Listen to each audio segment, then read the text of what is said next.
At 2:17 a.m., the silence of Montana's mountain valley was shattered by the screech of unmarked SUV tires grinding against gravel.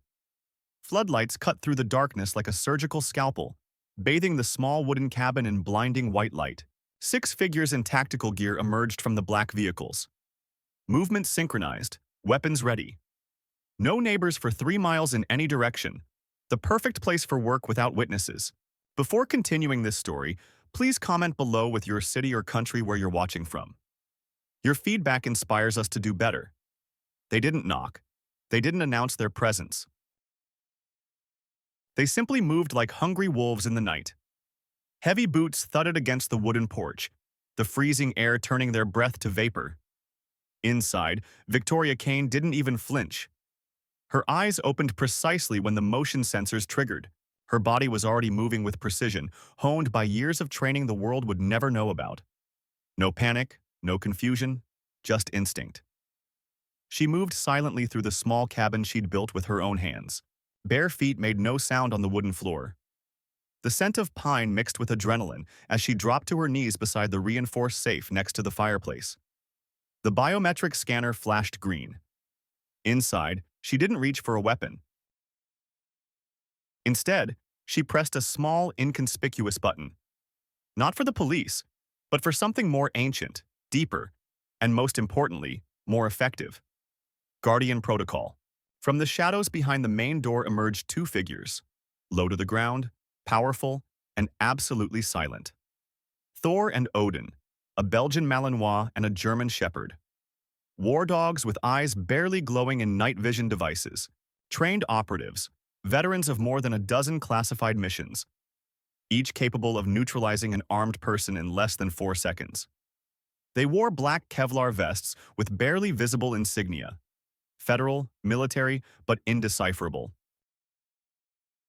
Positions, Victoria whispered, no louder than the wind outside the window, but they heard. Odin slipped into the hallway, covering the rear entrance. Thor took position by the front door, at an angle for a silent strike. Victoria pulled on a hoodie, tucked the encrypted drive behind her belt, and stared at the door they were about to kick in. These men thought they'd come for a simple capture. A former CIA operative, completely alone. Outside, one of them muttered into his radio, "We'll be inside in 2 minutes. Make it look like a robbery." Another voice responded, "Burn the files, leave no traces." That was the final confirmation Victoria needed. Liquidation. But not today. Not on her watch, not in her home. When the battering ram hit the door, Victoria took one breath. Just one. Then her eyes became cold, focused, controlled, and she whispered one word to Thor. Attack. Victoria didn't move until the first boot kicked in the front door. The door frame couldn't withstand the force of the blow, splintering with the crash of old wood and metal. But by the time the door swung open, Thor was already in motion. He shot out like a bullet from the darkness, silent and precise. Training dictated every muscle movement.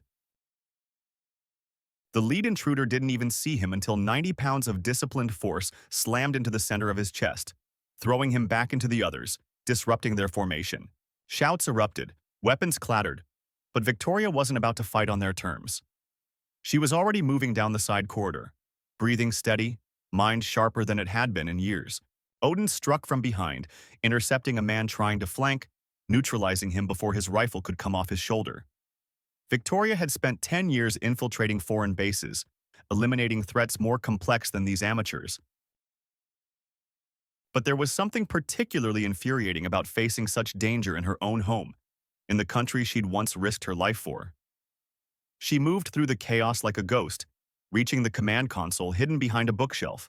One flip of a switch sent a signal to an encrypted satellite relay.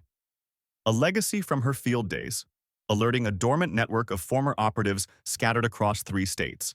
Within minutes, the system would transmit their location, relay security camera recordings, and trigger a cascade of escalation that Victoria had hoped never to use. While the intruders scrambled, shouting contradictory orders, it became clear. This wasn't standard protocol. No badges, no warrants, just men with guns and intentions Victoria now understood with chilling clarity. They hadn't come to arrest her. They'd come to erase her. But erasure, as she'd learned in places far from Montana, only works on the unprepared. And Victoria Kane never entered battle unprepared. From behind the counter, she activated the house's final defense: electromagnetic locks that sealed the perimeter, and a smoke system that disoriented enemies while allowing the dogs, trained to navigate blind, to maintain control. One of the men screamed, firing blindly into the haze, "Where the hell is she?" Victoria didn't flinch. This wasn't survival anymore. This was war, and she hadn't lost a war yet. The fog quickly filled the small cabin, turning every corner into ghostly haze, severely distorting depth perception and visibility. It was odorless, harmless, but heavily warped spatial awareness. The intruders stumbled like recruits in training, shouting over each other. Confidence evaporated with each passing second. "Where the hell is she?" one screamed. "Shoot her!" Another cursed, firing again, this time hitting a lamp. The pop of shattered glass gave way to silence. Victoria crouched behind the kitchen island, counting footsteps, measuring breathing. Her hands moved without hesitation, assembling a small signal jammer and placing it against the baseboard. Within seconds, the radios hissed and fell silent. No more communications, no backup. Odin moved through the haze like a phantom, circling one of the attackers, then striking with breathtaking precision. Jaws clamped down not to kill, but to control. He pinned the man to the floor with a clean takedown that wouldn't cause permanent damage but would inflict enough pain.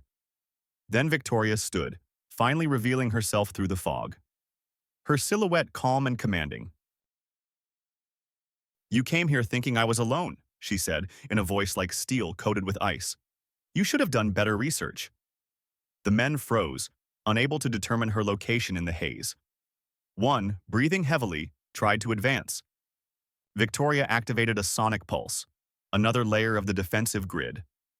The low-frequency pulse disoriented the attackers just enough for Thor to appear again and drive two of them into the corridor. Bared teeth, but under complete control.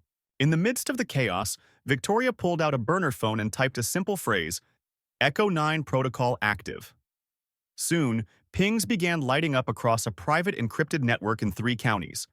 Operatives, intelligence analysts, specialists. Working off the grid, men and women who owed Victoria their lives from another time, another battlefield. The response was immediate. En route.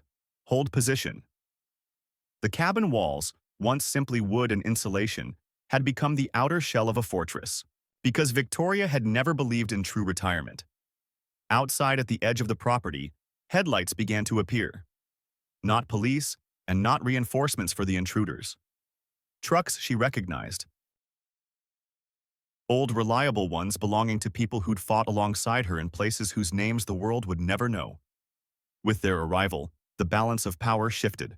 The men in the house began to realize too late. They'd walked into something much larger than they'd planned. This wasn't a liquidation. This was a rescue operation that had already begun. Outside, tires screeched against gravel as a convoy of 4 vehicles stopped at the tree line. No sirens, no fanfare, just quiet, efficient arrival. Men and women emerged from the cars, dressed in civilian clothes but their bearing betraying their past. Straight backs, scanning eyes, purposeful movement. Not random passers-by, veterans. They needed no orders. They'd already reviewed the signal, gotten satellite imagery, and memorized the property layout on the way over. They split into teams. 2 circled the house from the left, securing the perimeter. 1 went around back, intercepting potential escape routes. The last 2 approached the front porch in silence. Weapons holstered but ready. Inside the cabin, the fog began to dissipate, revealing the full picture of chaos. Thor stood over one of the downed intruders, body tense and ready for further commands. Odin remained at his post by the rear exit, eyes fixed on 2 men who dropped their weapons and pressed against the wall, hands raised, adrenaline giving way to fear. Victoria approached, hood down, face fully visible under the overhead light. Nothing like the profile the attackers had studied. No panic, no disorder, only control, authority. "You're finished," she said simply, walking past the injured man on the floor as if he weren't there. The 2 standing exchanged glances, then looked toward the approaching footsteps outside. Backup had arrived, but not for them. "We were just doing a job," one mumbled. Victoria stopped, turned, and looked him directly in the eyes. "Then you should have asked who signs the checks. Because whoever sent you is going to need either a lawyer or a priest." A knock on the broken door frame drew attention. Leo Reynolds, former Army Ranger, now regional coordinator of the Guardian Protocol. Gray beard and calm demeanor concealed the ruthlessness he could display when necessary. "Package secured," he said, surveying the intruders. "Federal jurisdiction is en route. I've got all the logs, video recordings, audio. Everything's already syncing to the cloud. Nobody's erasing this." Victoria exhaled slowly. The kind of breath you had to earn after hours of tension. But even as her muscles relaxed, her mind was already working. These men weren't the end. They were a message, a test. And someone powerful had just confirmed Victoria Kane was still a threat worth eliminating. They'd made a fatal mistake. They'd reminded her who she was. And now she had every reason to become that version of herself again. While the intruders were being zip-tied and disarmed, Victoria watched carefully, studying how they avoided eye contact, how their muscles twitched under layers of adrenaline and regret. Not local thugs or petty criminals. Equipment too advanced, boots too clean, silence born not from fear. Even having failed, they adhered to some code. That told her everything she needed to know. They'd been hired, likely by a private firm, possibly former military themselves, and whoever had written the contract had access. Real access not just to her location, but to the house's habits, vulnerabilities, and even history. Victoria turned to Leo, who was coordinating with the other veterans outside through a secure channel. "Need eyes on the sender. This team didn't plan this in a vacuum." Leo nodded, pulling a secured tablet from his bag. Tracking the encrypted pings they were using. Came through a ghost channel, very professional, but they made a mistake in withdrawal protocols. One forgot to wipe his data. Victoria raised an eyebrow. Leo gestured toward the man still clutching his wrist on the floor. Thor remained within inches, unblinking.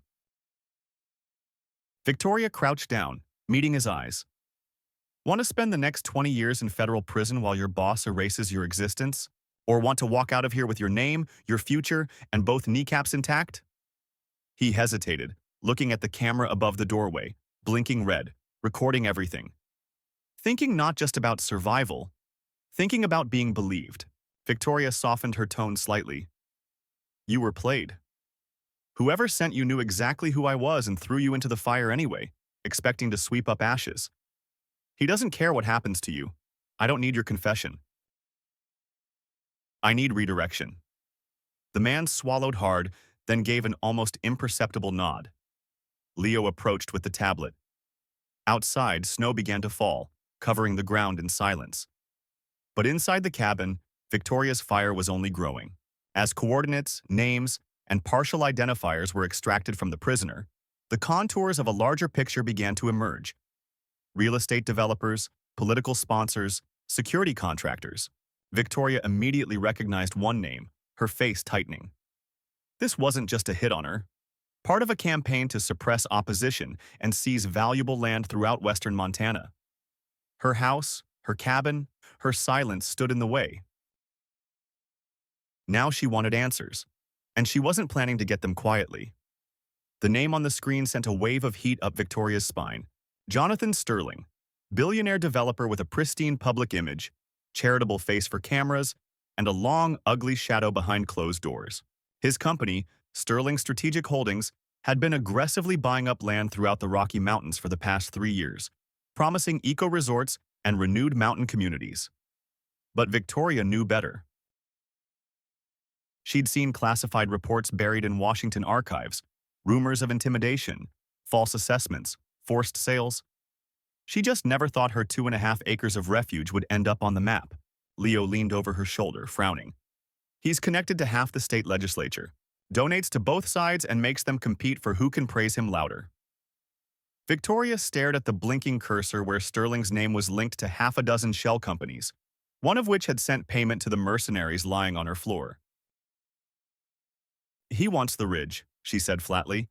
"My land adjoins the proposed access route. If I don't sell, the entire development hits a wall.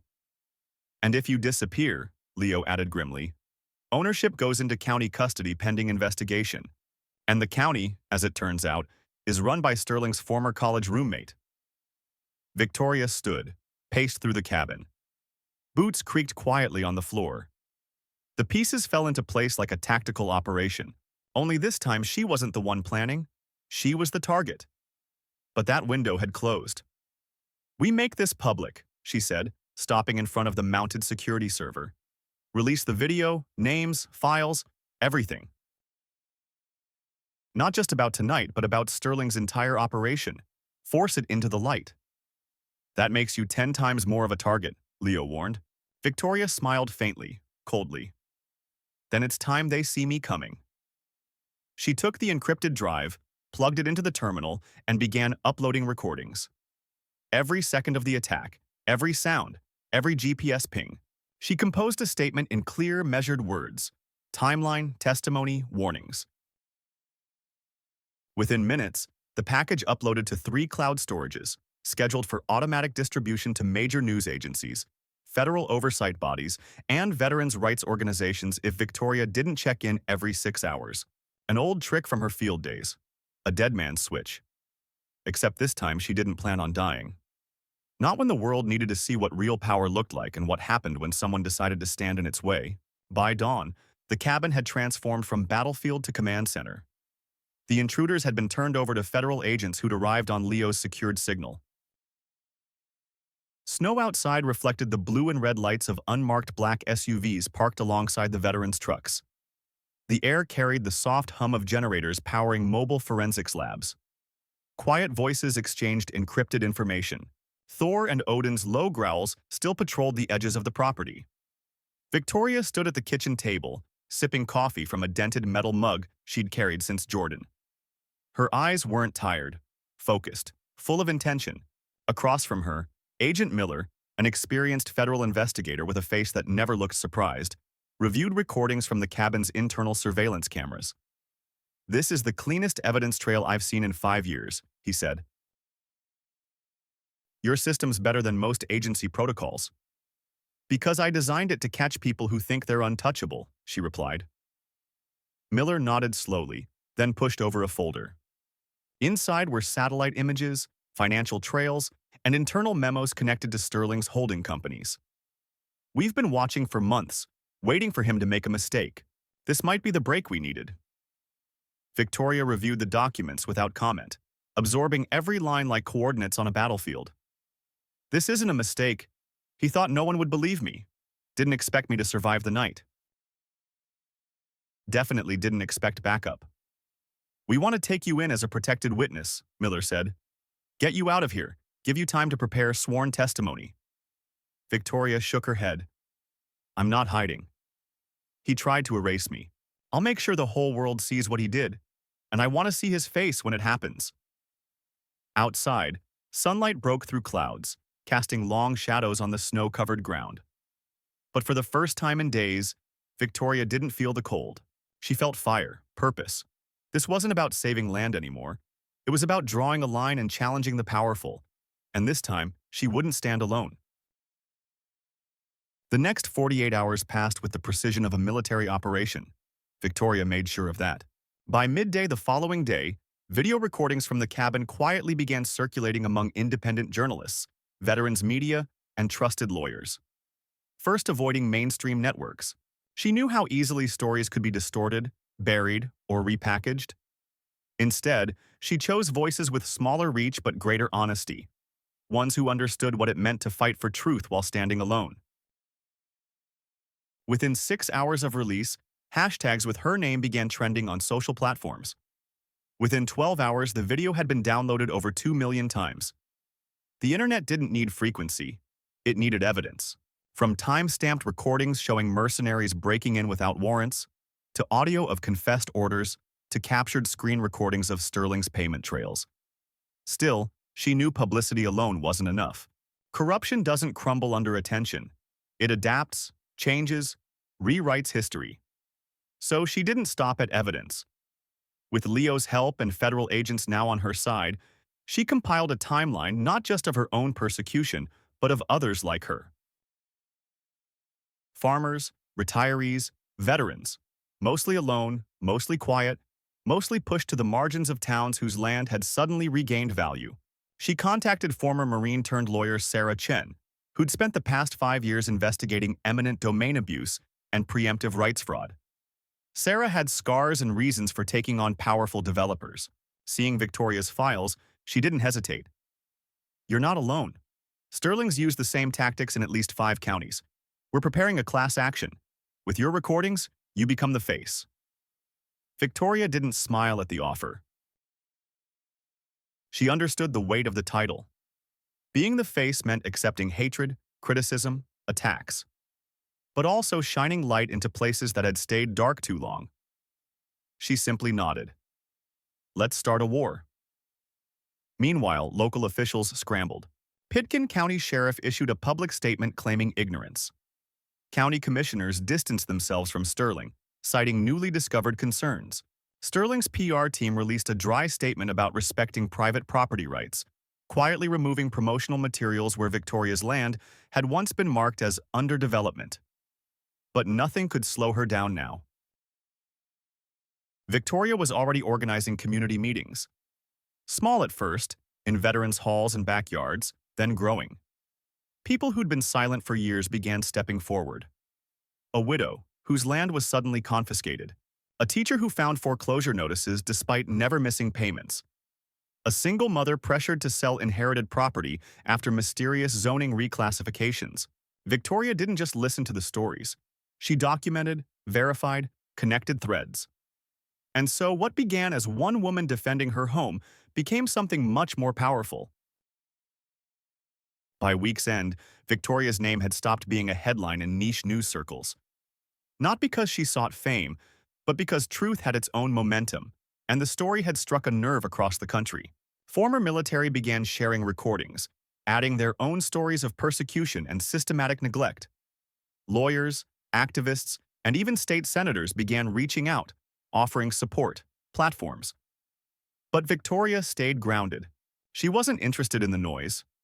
Saturday morning found her standing before a crowd of nearly 200 people gathered in a repurposed gymnasium on the outskirts of Glenwood Springs. The walls still held faded murals of local athletes and team mascots, but now the room hummed with something different. Up front, flanked by Leo and Sarah, Victoria approached the microphone. No makeup, no suit, just a worn green field jacket and jeans. Voice steady but with steely determination. "Most of us were taught, if we work hard, follow the rules, and serve our country, we'll be protected," she began. "But what happens when the people making the rules decide you're in the way?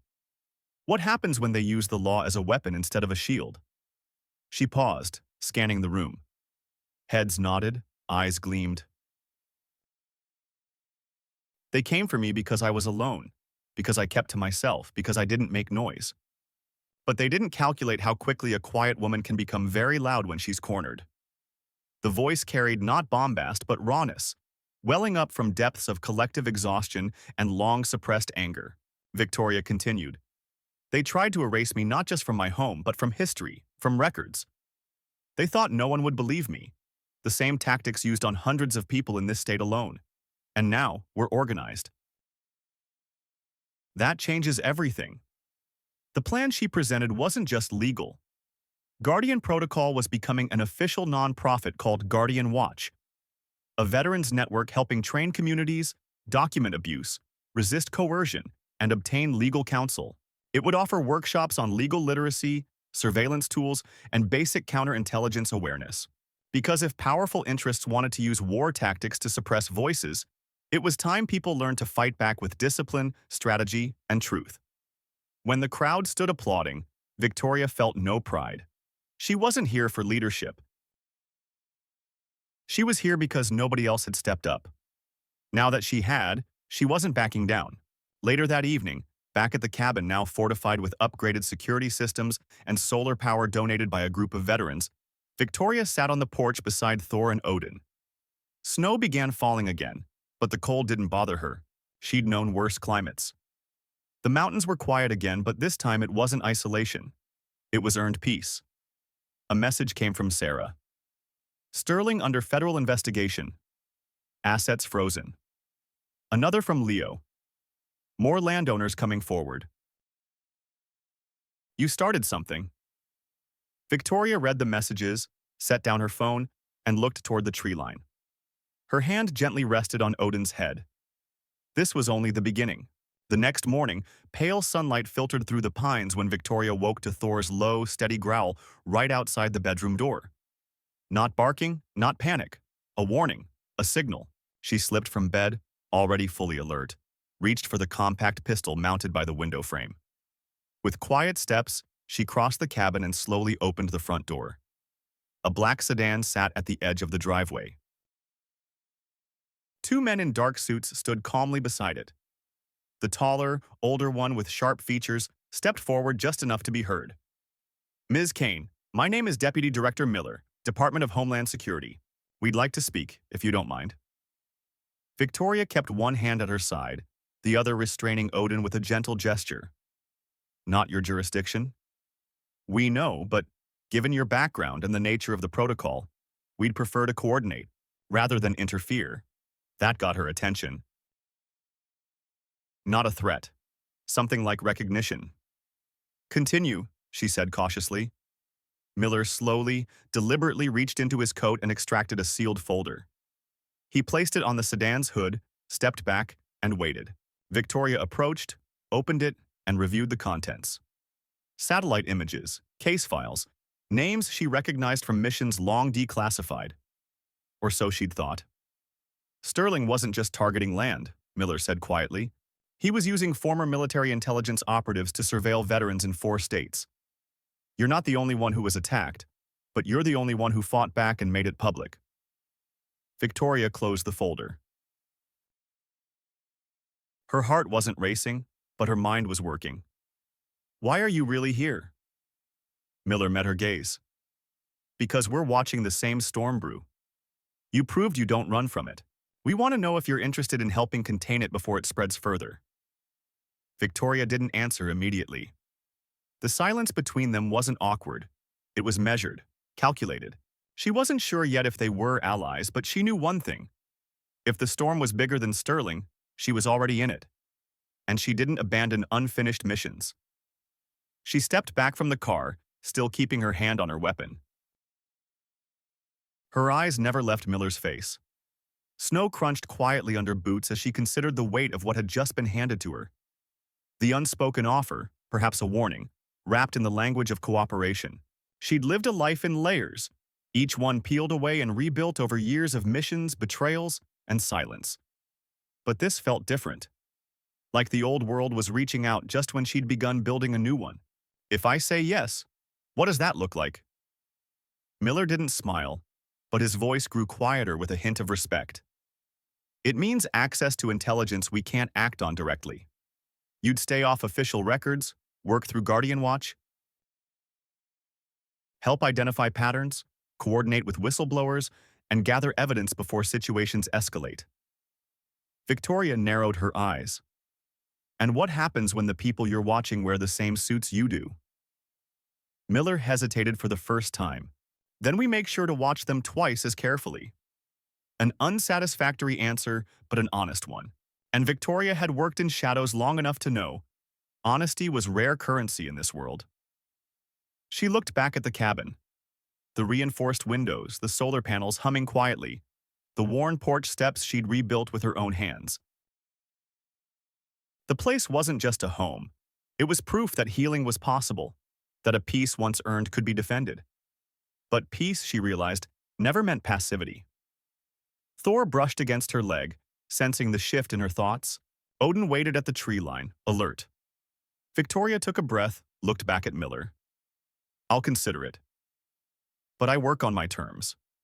No handlers, no oversight I don't approve.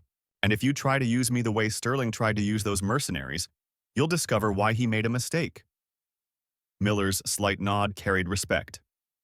Understood. We'll be in touch. As his sedan disappeared down the mountain road, Victoria remained on the porch, coffee growing cold in her hands. The morning air carried the scent of snow and pine, but also something else, the electric feeling that comes before storms. She'd spent years learning to recognize that sensation. This time, instead of taking cover, she found herself looking forward to the lightning. 3 days later, Victoria was brewing coffee again.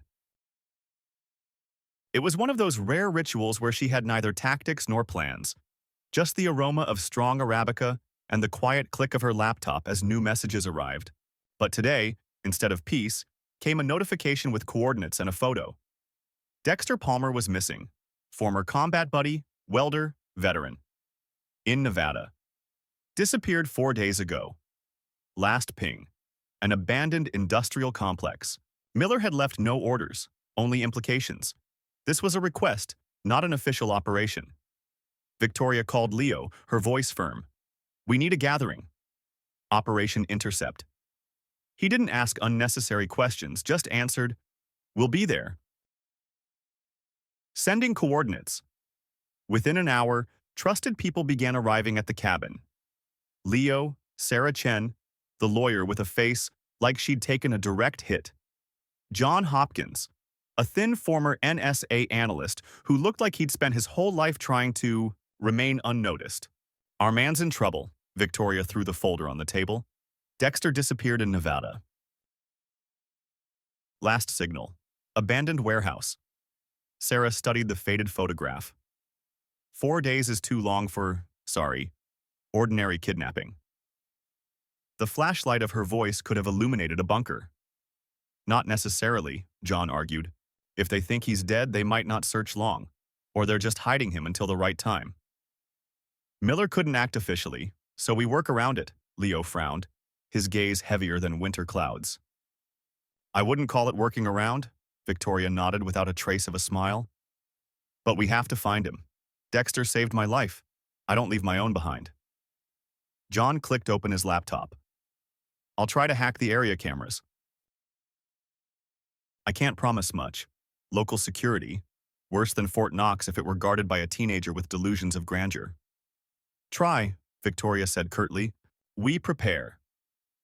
They set off in the evening, splitting up between cars, no stickers or unnecessary attention. On the road to Nevada, sparse dialogue, more silence. Everyone had their own ghosts in their heads.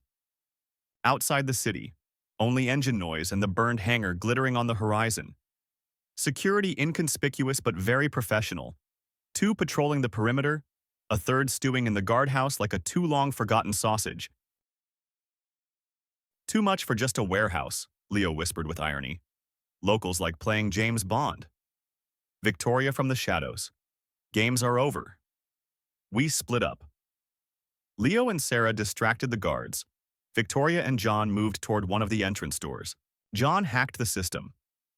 Even my grandmother left harder passwords, he joked, but nervous gleam in his eyes. Inside, too quiet. Fresh tracks, someone recent, dozens of empty boxes, boots leading to a corridor into an underground bunker. Victoria found a control panel, entered John's code. The door opened with a barely audible click. The room was lit. The air smelled of fresh paint and fear. Voices. Short phrases about cleaning that should be finished by tomorrow.